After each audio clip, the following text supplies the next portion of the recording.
In today's video, I wanted to continue with my journey through the main questline featured in the Elder Scrolls 2 Daggerfall. Last time, the adventure had just begun. I created my character and paid a visit to Emperor Uriel's Septum. He sent me off to the Kingdom of Daggerfall for two reasons. One was to find out why King Lysandis' ghost haunts the streets of Daggerfall, and two was to learn what happened to a letter that he sent to the Queen some time ago. Arriving in the Aubk Bay, my ship crashed and I got trapped inside the first dungeon, Privateer's Hold. Navigating my way through it, I learned all about the game's controls, functions, and features. After escaping the caverns, I fast traveled to Daggerfall and received a mysterious letter. It was from a fellow Blades agent named Brisciena, and meeting with her, she revealed some valuable information. She directed me to the major players of Daggerfall's courts, saying that by getting close to them, I should be able to learn more about Lysandis and the letter. Well, not long after that, I received another letter from someone named Morgaya, the Princess of Wayrest. Meeting with her at Castle Wayrest, she asked that I deliver a letter to someone named the King of Worms over at Skorg Barrow. The letter was her confirming that she wanted to go ahead with some kind of plan. Reaching the king, he handed me a letter in return that simply said, "Done." In exchange for the deed, Morgaya revealed that the Emperor's letter had made it to Daggerfall.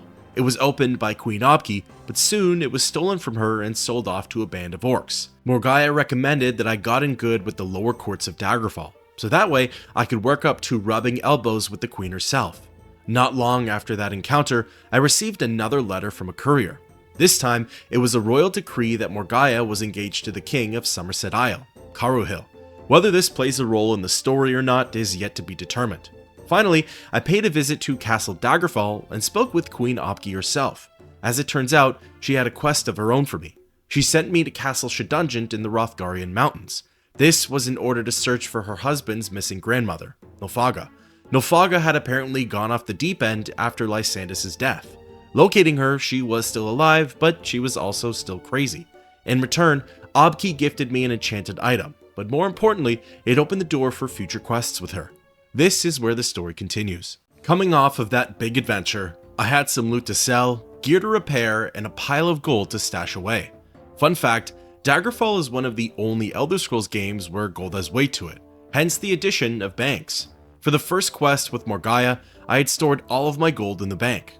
That's one of the main reasons why I was late on the quest timing. I couldn't afford to stay at inns on the way back. Now, I try to make sure that I always have 1,500 septums on me before embarking on a new mission. There's probably a sweeter spot for the gold, but for now it works nicely. Also, confession time, I only just learned how to buy items. I know it's pretty embarrassing. Since I only had the dialogue option to sell to shopkeepers, I assumed that I either had to acquire new gear by finding it or by getting it from the local factions. Well, as it would turn out, by simply clicking on the store shelves, I can see all of the items that said proprietors have for sale. There are some incredibly useful things too, like a horse and wagon for example. But in terms of weapons and armor, my character appeared to be ahead of the curve, which was good to see.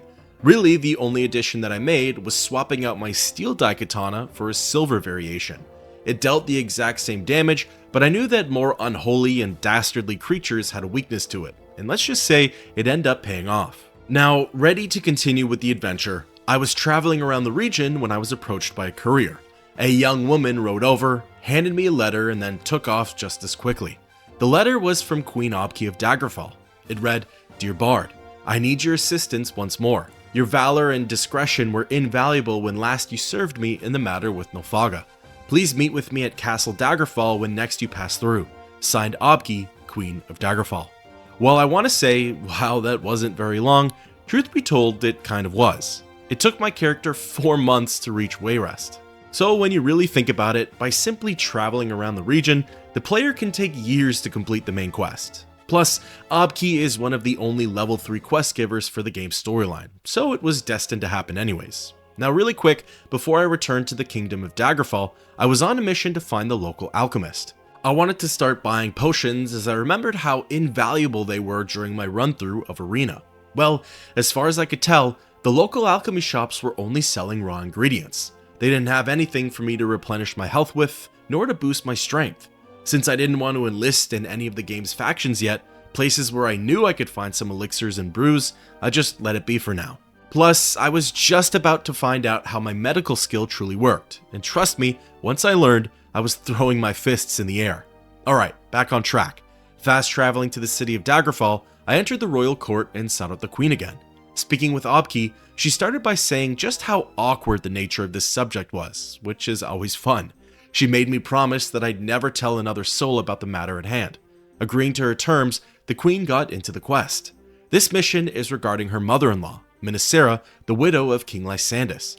Aubk-i has noticed that Mynisera is using the royal treasury to pay for the upkeep of a place called Castle Necromagon. The queen mother is also using funds to employ a fleet of soldiers to guard the fortress. Somewhat recently, she left Daggerfall with a stack of papers and came back days later empty-handed. She did the same thing just a few days ago, and this time, Aubk-i's spies were able to confirm that Mynisera traveled to Necromagon. What Aubk-i would like me to do is travel to the castle and find the Queen Mother's stack of papers. Mynisera returns to Daggerfall in no more than 13 days, so that's all the time that I have. Aubk-i knows that this is a strange request, but she asks that I trust her on this one as it's of the utmost importance. Leaving the castle, I wasted no time and made way for Necromagon. Traveling recklessly and stopping at inns along the way, I was able to make it to the dungeon in only 3 days. Funnily enough, this castle wasn't actually a castle. It was really more of a small hovel, but I guess that's one way of confusing any intruders, like myself. Entering the dungeon, I faced off against enemies like werewolves and spiders. Like I said before, this silver sword ended up paying for itself. I guess these are also the soldiers that Mynisera paid for? After all, there was supposed to be a fleet of guards protecting the castle, right? Obviously, I'm just giving the game a hard time, but it is something to think about. Maybe the Queen Mother is more nefarious than we think, maybe the soldiers are all dead, or perhaps Mynisera is just laundering said money. These older Elder Scrolls games have a tendency of conjuring up a lot of backstory, but they don't always follow up on it. Who really knows what's going on here besides Mynisera? Maybe we'll eventually find out. Now, I mentioned earlier that I'd soon learn how my medical skill worked. I noticed that with this particular character, whenever I rested to heal, his bars would regenerate really quickly. I wasn't sure why, but I wasn't going to ask questions either. Well, after doing a little bit of research, I learned that this was the byproduct of the medical skill. The higher the skill level, the more my bars regenerate with each passing hour. If that's the case, then maybe I don't need to buy potions to keep my character alive. I would have to properly manage my time limits though, as some quests give me less than others, but eventually I'd be able to efficiently heal in no time. This really could be a great alternative to health potions. Now, not long into the dungeon, I stumbled into a room with piles of treasure and a whole bunch of doorways. Behind each doorway was a spider in a small room, but in one of those small rooms was Mynisera's documents. Interacting with them, the game told me that they appeared to be badly burnt, but some of the words could still be read. Deciding to give them a read myself, the documents are lengthy, but they do shed light on the Queen's relationship with Lysandus. Really quick, important to note is that a lot of the words and sentences are cut off, so I'm going to try the best that I can to read through it. First page, been from thee too long, my heart doth. Second page, you loveth my lips, but forget the words they breathe. Third page, she doth suspect you cuckolder, and I worship and adore all parts of thee, but thy hollow crown and thy hollow wedding ring, those 2 empty circles that trap and bring thee pain, and I be so vain to be Lysandus's Medora evermore, body and sip nectar from thy hand, love, forever.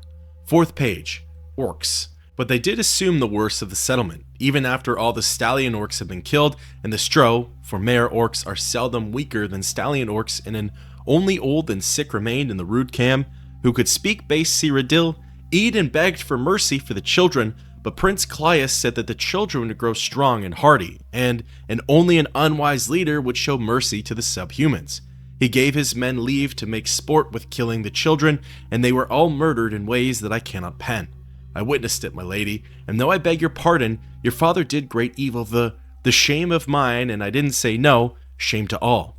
Fifth page, shall abandon mine responsibilities, you and, together, the rest of the world be damned. Let me put this, Bettany behind. I shall crush them at Cryngane. During, dead, no one will suspect that a king would give up. While it isn't easy to pick up on all of the details, a couple of them are pretty clear. Exiting Necromagon and returning to Daggerfall, Queen Aubk-i helps to shed light on their true meaning. Aubk-i opens by saying how sad these documents are. She wasn't expecting the contents that were inside. Apparently, it was common knowledge that Lysandus had a mistress. Everyone knew that he preferred another woman over Mynisera. However, the queen still went through great lengths to get rid of any evidence. Even after everything, she still has an undying loyalty for the deceased king. Aubk-i then goes on to discuss the second part of Mynisera's letters. Mynisera's own father ordered a whole colony of orcs to be put to the slaughter. Everyone, including the children. Aubk-i says that not even the barbaric Orsimer deserved that. In the end, the queen thanks me for my efforts and discretion. She rewards me with 277 gold pieces, and from there, we go our separate ways. Well, now we know that King Lysandus had some secrets of his own. Secrets that could have offended and wronged certain parties of Daggerfall. It might be something to look into for the future. From here, the main questline dries out for level 3 content. In order to continue with the story, I need to hit level 4, but luckily, I had just the plan for that. While it's not the most glamorous, I basically just hit the grind in Privateer's Hold. I looked at which skills would contribute towards my overall leveling progress and abused those in the dungeon. For example, if I ran into a nuisance creature, bats and rats, I'd whip out my fists and work on my hand-to-hand. Any other enemy, orcs, humans, imps, skeletons, and bears, I'd try to use blunt weapons. Constantly sprinting everywhere would slowly work on my sprint skill, resting would increase my medical, and critical strike would naturally rise with each swing. The nice part about training in Privateer's Hold is that at this point, I know where the enemies are and what they'll be. I pretty much know the dungeon like the back of my hand. Since there aren't any leveling benefits for defeating specific creatures or for exploring new areas, for now I just decided to choose efficiency. Like I said, it isn't glamorous and it is repetitive, but often in these Elder Scrolls games, you have to roll around in the mud before you can really shine. Before long, my red guard ascended to level 4 and I was ready to continue with my journey. Now, for this next quest, there are no couriers involved. As a matter of fact, I'll actually be playing the role of courier for this one, but that's a detail for later. In any case, the player would only find out about this quest by digging around for some good old conversation. Luckily, in this day and age, we have online forums that can tell us where to go next, but back then, there was no such luxury. I'm sure it wasn't the easiest thing for a new player to stumble onto. There are a lot of NPCs to speak with in this game. The quest giver for this one is actually Prince Helseth. However, if you're like me, I first met him in the Tribunal DLC. There, he was known as King Helseth of Mournhold. So, a lot ends up changing for him in the next couple of years, I suppose. The prince is located in one of Castle Wayrest's back chambers. Being level 4 and chatting with him, he has a proposition for my character. Helseth is in need of a dependable and strong courier. He has a letter that needs to be delivered to a very important figure. In exchange for my services, he offers me a long shirt, which honestly isn't really enticing. But the real gem is what he brings up next. Not only will he put in a good word for me with the king and queen, but he also offers to share some important information regarding the affairs with Daggerfall. Liking what I hear, I agree to the prince's terms. Ecstatic, Helseth tells me to return to him tomorrow and he'll provide me with the letter and details. I guess he still needs to write it out, or fetch it from some faraway place. I'm honestly not sure why he makes me wait, but either way, after 24 hours, the quest continues. Helseth hands me the letter and asks that I deliver it to someone named Lord Castellian. Castellian is apparently the head of the Elder Council. This is unfortunately not the same empirical Elder Council that we hear of in the later games. It's something that's specific to the Daggerfall region. Castellian resides at the Hawkford residence in Woodsmith Palace. Helseth would like the delivery made and a response handed back to him in no more than 10 days. Before leaving, the prince gives me 2 words of warning. The first is that the Lord is a private man, and there's a good chance he'll have some resistance for me at the residence. The second is that I can't read the contents of the letter, as if word gets out about it, I'll be the one to blame. So, the fascinating part of this quest is that it's incredibly straightforward, but there are a few outcomes for it. First, I'll discuss all of the ways that the quest can be failed. In this sense, failed doesn't end the game's storyline, it just means that the quest wasn't carried out to the original intention. Really, it mostly just affects the player's reputation with certain NPCs. For starters, just reading the note results in a failure. However, it's 100% worth it as it helps to piece together the current drama of the region. My dear Lord Castellian, forgive this rough delivery, but it would have been impolite to approach you at the palace with this potential problem. Unfortunately, your much-deserved vacation will have to be temporarily suspended until this matter is settled. I refer to your sister, Lady Pacifa. For years, she has been one of the most glamorous figures at the Wayrest court, the darling of all who appreciate beauty and grace. Rather recently, Rumors have circulated that the gold she has spent on her gowns and jewels could not have possibly come from her husband, who was at present impecunious. Distasteful conjectures followed, none of which worth the ink I would use for recitation. To be quite blunt, a person who must remain anonymous postulated that you were borrowing funds from the royal treasury to support your sister's extravagance. Of course, I defended your honor, but copies of the royal books were produced that seemed to support the allegations. I am thus uncertain of the best procedure to take next. Do not doubt, sir, that I am convinced of your integrity as senior member of the Elder Circle of Wayrest. I only wish for the matter of the financial records to be straightened, so if they are brought to Aedwyr's attention, they can be confidently defended. Please send a reply with this trusted courier. I would prefer to meet with you as soon as possible, of course. Very truly yours, Helseth. Fun fact, apparently there are two versions of the prince's note. The one I just read is the version that's impossible to get in the vanilla Daggerfall. However, apart from changes in wording, the letters are structured the same way. Now, the second way to proceed with this quest is by handing the letter to King Aedwyr, Prince Helseth's stepfather. Interacting with the king, he calls his stepson a conniving, manipulative weasel. He thanks me for bringing this to his attention, and that puts a quick end to the quest. There's no further dialogue with Helseth or even Lord Castellan, which is something I'll get into in just a moment. I'm probably naive, but upon my first read of the letter, I didn't see what Helseth was trying to do to Castellan. I genuinely thought he was warning the Lord of some incoming trouble. Little did I know that Helseth was the incoming trouble. Again, talk about naivety. Plus, the title for this quest is literally called Blackmail. It was right in front of my face the whole time. In any case, reverting back to having just read the letter, I traveled to Woodsmith Palace and located the Hawkford residence. Lord Castellan could be found in one of the side rooms, and chatting with him, he wasn't thrilled with what he saw. I'm not talking about the letter itself. I'm talking about the fact that its seal was removed. He was able to see that I had read its contents. All the Lord said was that I exceeded the bounds of a courier, and that was it. While Castellan himself didn't take any further action, he ended up ordering his band of guards to hunt me down. Before I could leave the residence, I was jumped by mercenaries wielding weapons. All they said was that Lord Castellan had ordered my death, and that the reasoning was that I knew too much. Before I could properly defend myself, they hacked away at my character, and it was lights out. Reverting back once more, this time I didn't touch the prince's letter. However, because of the actually canon save and reload method, I obviously knew what its contents were. Delivering it to Lord Castellan, the conversation went differently this time. It wasn't anger or frustration in his eyes, it was fear. As Castellan reads the note, he grows pale and his hands begin to shake. He replies by saying, "I see. Wait while I pen a response to Prince Helseth." The response is written rather quickly, and it's handed over to me for delivery. Now, of course, I needed to read Castellan's letter. Given his body language and how quickly he wrote it, I was already certain on what it said. I just wanted the confirmation though. It read, "Prince Helseth, I appreciate your kindness, and I will meet with you very shortly at your convenience. Signed, Lord Castellan." Unfortunately, peering at its contents is another way to fail the quest, but pretend for the time being that I didn't actually read it. This is the canon ending to the mission. Returning to Helseth, he congratulates me on a job well done and says that Castellan is now quite pliable, meaning he'll bend to Helseth's every will. As a part of the reward, the prince gives me the promised longshore, but it's what comes next that's most intriguing. Helseth shares some information on the conflict with the kingdom of Daggerfall. He predicts that his family had more to do with it than what's actually come to light. Advisors were sent to both King Lysandus and King Cameron's camps in hopes that they'd mend their differences before the Battle of Krengen Field. The story goes that the advisors were intercepted by the orcs of Gortwog, and that they never made it to either kingdom. However, it's believed by some that a handful of the advisors had actually made it to Lysandus.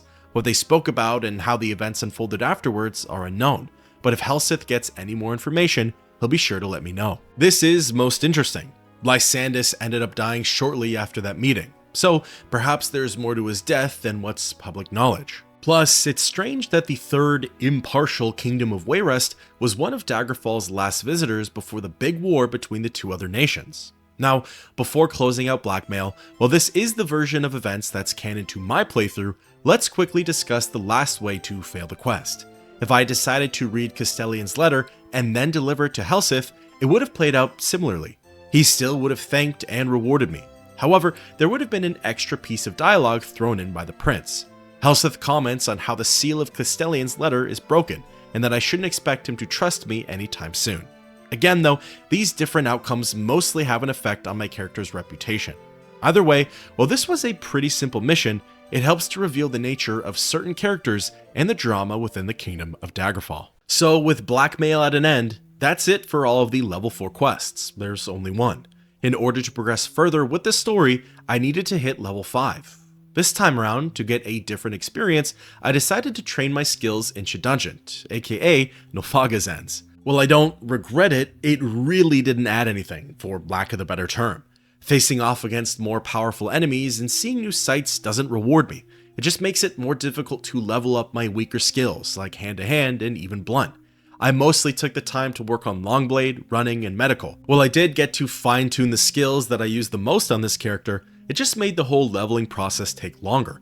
Honestly, other than the loot, there really wasn't any benefit to running through Shedungeon. I did get to see Nofaga again though, and speaking with her this time, she didn't seem all that crazy, but that'll be our little secret.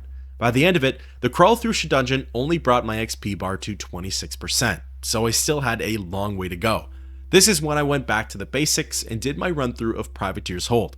In less time, I was able to meet that extra 74% on my XP bar and advance to level 5. The nice part about being this level is that this actually opens up the door to a few quests. Upon my return to Daggerfall, I was approached by yet another courier. They yelled out my name, handed me a letter, and ran off to make other deliveries. Peering at the letter, it came from Castle Sentinel. It reads, "Bard, greetings and salutations. I hope your trip was uneventful. They say that you are keenly interested in the haunting of Daggerfall. My father and King Lysandus were somewhat close. Should you come visit me, I might be able to shed some light upon recent events involving Lysandus. Signed, Prince Lhotun, Castle Sentinel." After doing some housekeeping in High Rock, I made way for the kingdom of Hammerfell. Arriving in Sentinel, I ran over to the castle and began looking for this Prince Lhotun. Fortunately, he was a pretty easy man to locate. Lhotun was sitting on the ground in the corner of the royal court. Speaking with him, he welcomed me to the city. He reckoned that I came all this way to discuss the contents of his letter. He admits to knowing details about Lysandus and why he might be haunting the streets of Daggerfall. However, before Lhotun gets into them, he of course needs a favor in return. Agreeing to this deal, he gets into my next quest. Apparently, Prince Lhotun used to have an older brother named Storner. Whenever he asked about Storner, the response always changed. Some people said that Storner got sick and died. Other people said that he was kidnapped by the Underking. At this point, Prince Lhotun just wants to know the truth. He wants me to ask around the city and find proof of what happened to his brother. Once I do that, he'll tell me what he knows about Lysandus. Honestly, the beginning of this quest was a real head scratcher for me. Storner nor Lhotun ever came up as conversation topics under the people prompt. Furthermore, I was freshly introduced to this Underking and wanted to learn more about him. However, no one would bite. What's worse, it's all because I wasn't familiar with how to navigate the NPC dialogue menu. I learned after the fact that no one was going to give me my answer anyway, but still, the proper setup would have been nicer for what happens next. After spending some time walking around Sentinel, I was approached by a frail woman. She handed me a note, didn't respond to any of my questions, and wandered off. Curious, I ripped into it, and it read, "Dear Bard, if you are interested in learning the truth about Prince Storner, meet me at the Savage Dragon in the Dirty Barbarian Lodge of Sentinel." It was at this point too that I had just learned how to ask about relevant topics. By switching from where is to tell me about, I could inquire about things like Storner, the Underking, all of the factions, the local area, and even the current news. For the Underking, there was no dice there, as people weren't sure what I was talking about. However, I did learn a little bit about Storner.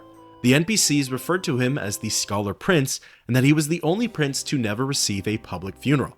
While trivial, these facts would soon become relevant as the quest progressed. Now, following the lead, I traveled to the Dirty Barbarian Lodge and located the Savage Dragon. Interacting with a few NPCs, I finally landed on the Epistolar. I looked that word up, it's not at all in my vocab, and it might not be accurate. Either way, the writer of said letter was on the second floor of the tavern. Speaking with him, he told me to keep our meeting under wraps, as he prefers to remain secretive. The man mentioned that the Underking is being wrongly accused of abducting Prince Storner. While the agent doesn't get into specifics, he tells me that the answers I seek can be found in a place called Castle Fallen. After that, he calls time on our conversation and shoos me away. Castle Fallen would single-handedly change my perception on Daggerfall's dungeons. Let's just say I was crawling around this area for at least 2 hours. Only after looking at a third-party map did I find what I was looking for. Castle Fallen was located just off of a small island in the Iliac Bay. At first, the exterior was a little confusing. There were a whole bunch of doors that led into the dungeon itself, something I hadn't encountered yet in the game.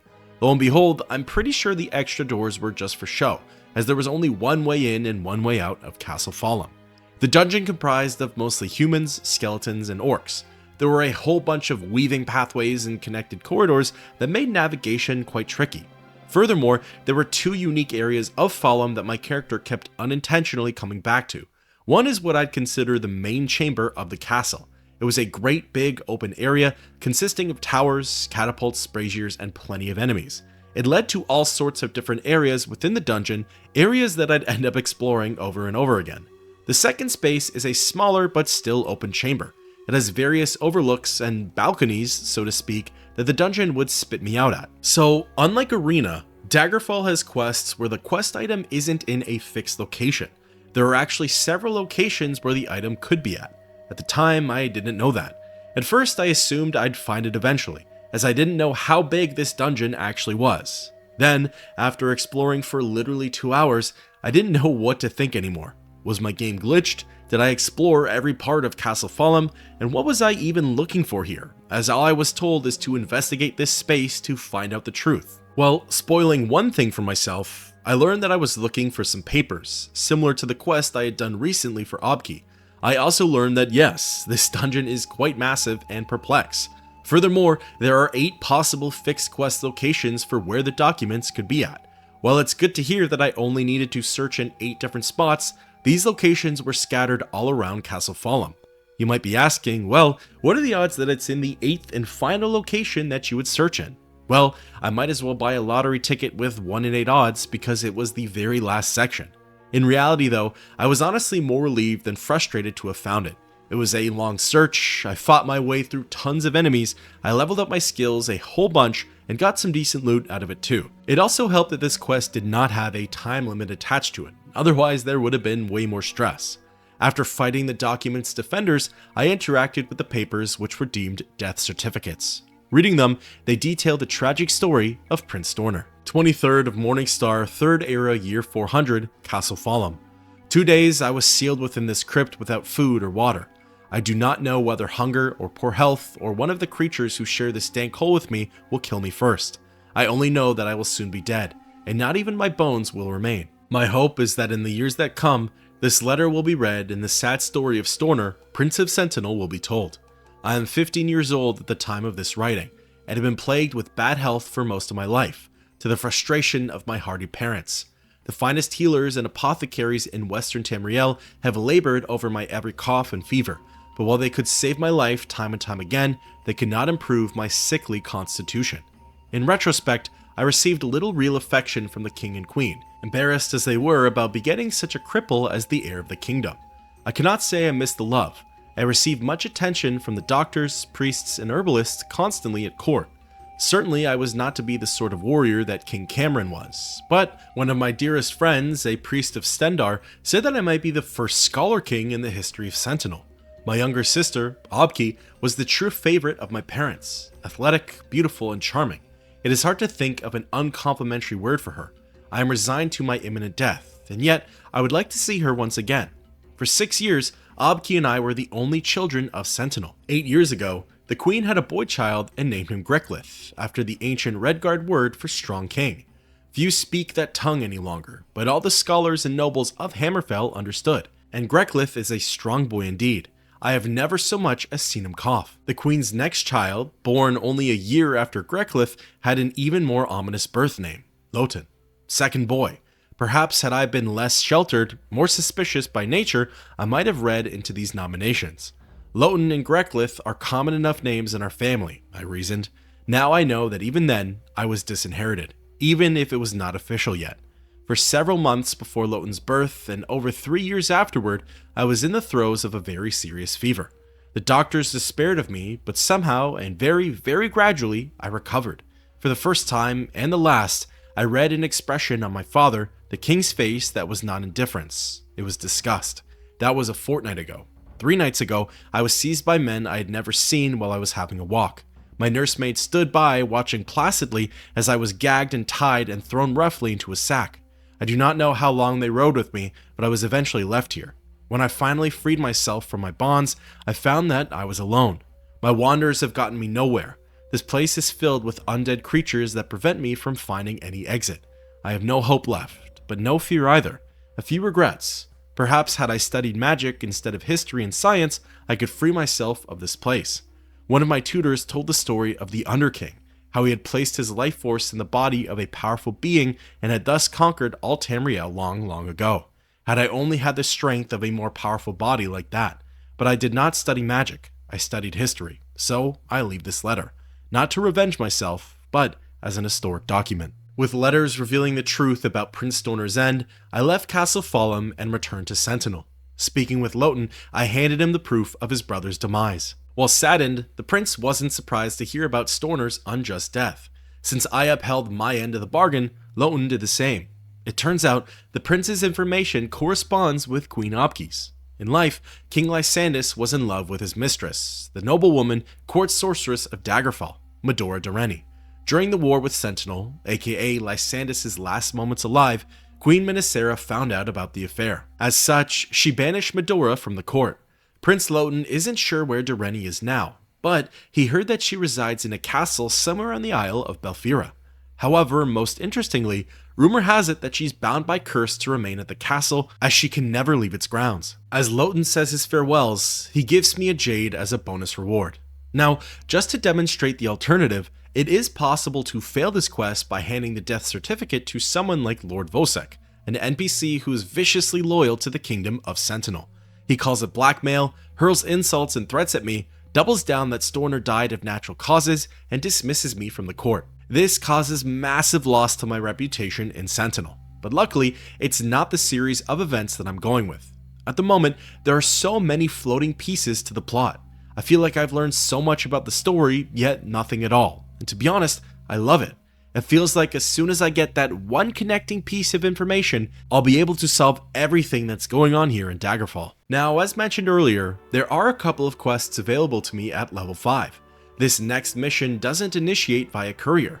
Similarly to Helsith's, it's done through conversation and investigation.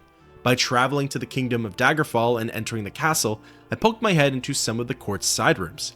One of these little chambers contained a lone NPC.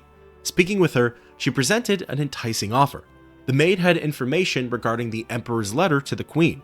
Before she'd reveal it though, she needed me to do a favor for her. As she puts it, scratch her back and she'll scratch mine. Agreeing to the conditions, the maid introduced herself as Sindasa. She said that her favor isn't anything crazy, and that she'd like me to slay a werewolf. This unholy beast is located in a place called Tristor Laboratory, which is off the coast of Bettany. She won't tell me why she wants it dead, but she says that it's very important to her. Sindasa gives me 163 days to complete the hunt. As soon as the matter's dealt with, she'll tell me what I want to know about the letter. Now, I know that the developers added this for realism, but Sindasa's wording there was pretty terrible. It honestly took me longer to find the dungeon than it did to complete the quest. I paraphrased a lot of what she said, but originally, Sindasa called the quest location Brittany Way. So, I spent a couple of minutes looking for Brittany Way, at first in Daggerfall, then all over the map, and it was to no avail. Then I tried Tristor Laboratory, the exact name of the dungeon, and I wasn't successful with that either. Eventually, this part was my fault, I take the blame, I found the region of Bettany just off the coast of the Iliac Bay. Bettany was an island directly southwest of Daggerfall, and from there, I was on to Tristor Laboratory in no time. While the dungeon itself is pretty big, the location of said werewolf is actually fixed, so the crawl didn't take me nearly as long as Castle Falham. What's more, I ended up reaching level 6 in here, so that's one step closer to unlocking even more quests. For the most part, Tristor Laboratory mostly had me facing off against human enemies with some undead thrown into the mix. I'm not gonna lie though, they were doing a number on my health. Typically, humans are some of the easier opponents, but a lot of the ones in this dungeon were spellcasters. They let off some kind of destruction spell that, when successful, would take out about 1/3 of my health. I died numerous times to these encounters and had to play things safe while in the laboratory. Eventually, I landed on an open chamber, not unlike the ones from Castle Falham that contained a werewolf. Certainly, this had to be my mark. I jumped down to its level and gave it some good slashes with my silver daikatana. It died pretty quickly, and as its death animation completed, a notification popped up. It said, "The body of the werewolf begins to transform before your very eyes. In just a few minutes, it has become a young man who seems to bear a strong resemblance to Sindasa." While I was certain at the time, after that encounter, I had a pretty good idea of what this mission was all about. Fighting my way back to the exit, I left Tristor Laboratory and traveled to Daggerfall, mind you, with plenty of time to spare. Entering the castle and seeking out Sindasa, she was grateful to hear that I completed my quest. She confesses that the werewolf was her brother. He was bit and turned into the beast long ago, but he always hated what he had become. She wishes that there was some other way we could have helped him, but she knows that he's at peace now. If only Sindasa had just waited one more game, maybe then that could have been true. Anyways, it's now on to her end of the bargain. The letter had arrived and everyone in court thought it was odd, especially considering the new king, Gothrid, isn't fond of the empire like his father was. It turns out that the letter was addressed to the queen mother, Mynisera. That's important to point out, as all this time, conjecture made it seem as though the letter was meant for Aubk-i. However, Aubk-i was the one who opened it up, and what she read had her jaw hitting the floor. She assured Sindasa that the queen mother would receive it and then promptly left her audience. That's all the maid knows, and nothing was ever shared as to what the letter contained. I'm willing to bet my top dollar that the letter never made it to Mynisera. From here, the plot only thickens, and to be honest, it seems like there are less and less characters that I can trust in the kingdom of Daggerfall. Where this story goes next and what unfolds after this is anyone's guess.